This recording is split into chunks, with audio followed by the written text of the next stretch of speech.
Shalom YouTube, it's your boy Micaiah aka the Hawkeye Hebrew coming at you with another video. And for those of you that have been a part of my channel for a while, and for those of you that are new, welcome.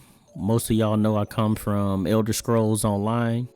I've been playing the game for over 8 years, been making content on it for about 3 years now, and I still love the game. It's my favorite game probably of all time, but it's pretty dry right now, so I've been looking for other games to play and kind of branch out. And I heard Throne and Liberty was free to play, so I decided to give it a go.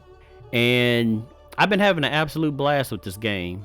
I've mainly been playing PvE and trying to level my character from 1 to 50, which is the max rank right now.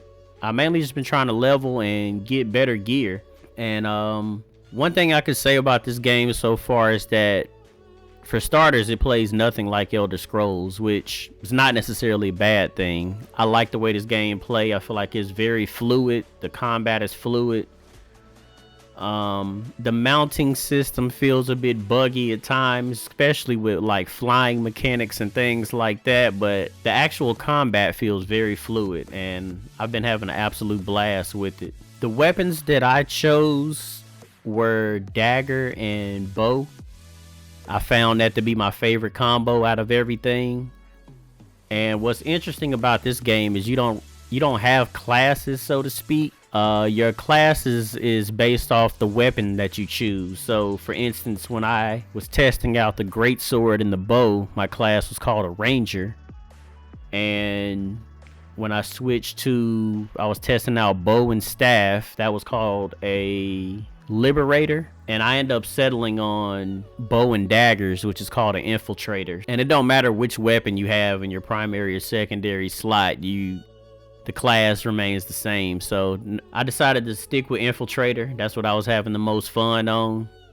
And ironically, the way that this game chose to do healing is pretty interesting. If you want to be like a healer, the best weapon is like wand and tome, but the bow is the secondary healing option, which also has some of the best single target damage in the game. So I've been having a blast with it because I can play a long range damage dealer and have self heals for survivability. The daggers offer invisibility. Like it's pretty fun. The story is pretty interesting. It's not bad. I've definitely played worse storylines, and it's pretty good. I have not gotten into PvP yet. Like I say, I've been leveling my character, trying to get better gear, which I guess is probably a good point to go ahead and talk about how gear works in this game, because it's a very vital part of the game. So when you first start leveling out, you'll have basic gear, and that'll be implemented by the white gear that you see on the screen. And then a couple missions early on, you'll start gaining green gear. And as you get this green gear, you want to increase your gear score, which is this number that you see in the bottom left right here. And this number is very important because this is ultimately how strong you are. So you want to get this number up. And the way that you do that is by, first of all, increasing your skills. As you gain these skill books, you want to level your skills up. Your skills also have a ranking, so your skills go from green to blue to purple. As you level these skills up, that will also level your gear score. I believe leveling your passives up affects your gear score, and then leveling your actual gear brings your gear score up. So when you start off, you have this green gear, and the max rank for your green gear is level 6. And you want to get your gear to level 6 as fast as possible. And then you progress along in the storyline and you start gaining blue gear. And what you want to do is you want to take your max rank level 6 green gear and you want to infuse it into the blue gear. And when you do that, that increases your power level. It brings your blue gear piece from 1 to like rank 2 or 3 instantly.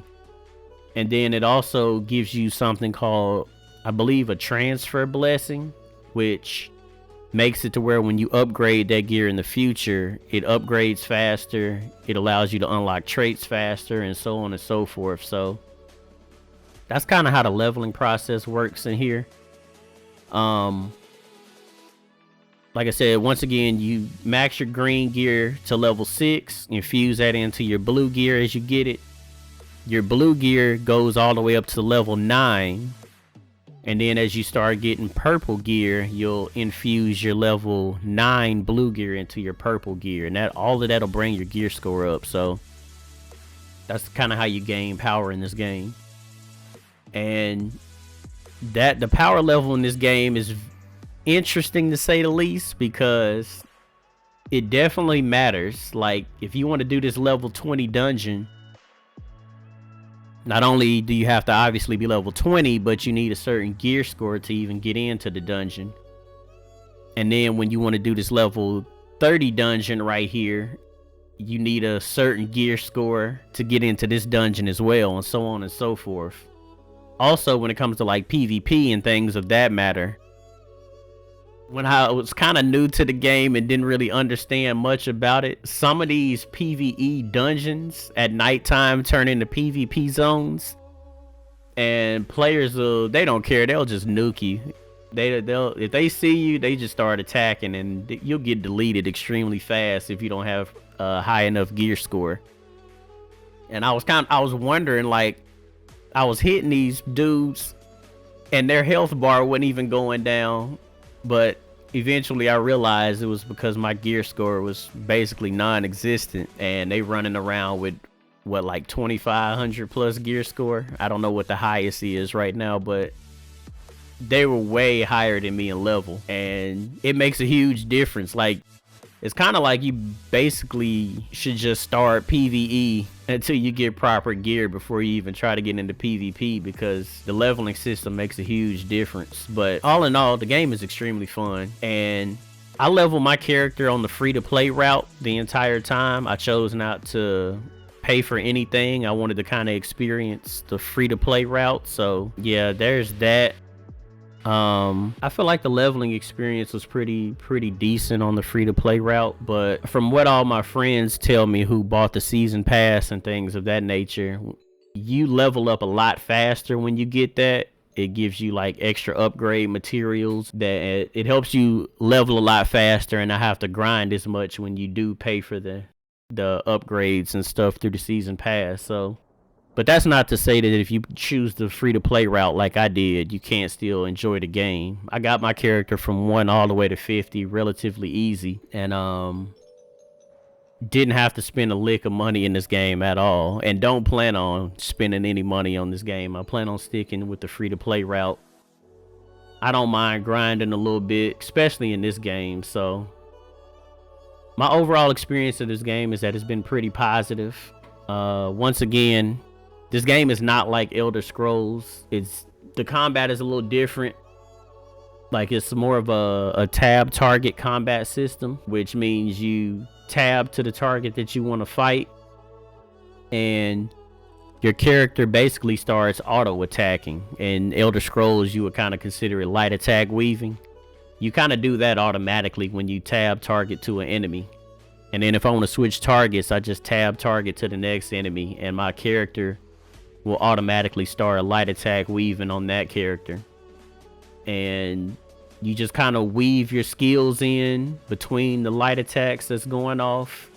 Your skill goes on cooldown, so you kind of want to set up a basic rotation with your damage, and that helps you get just helps you increase your damage when you have a decent rotation, and kind of time all your skills when they come off cooldown. But yeah, that's kind of my overall first impressions of the game.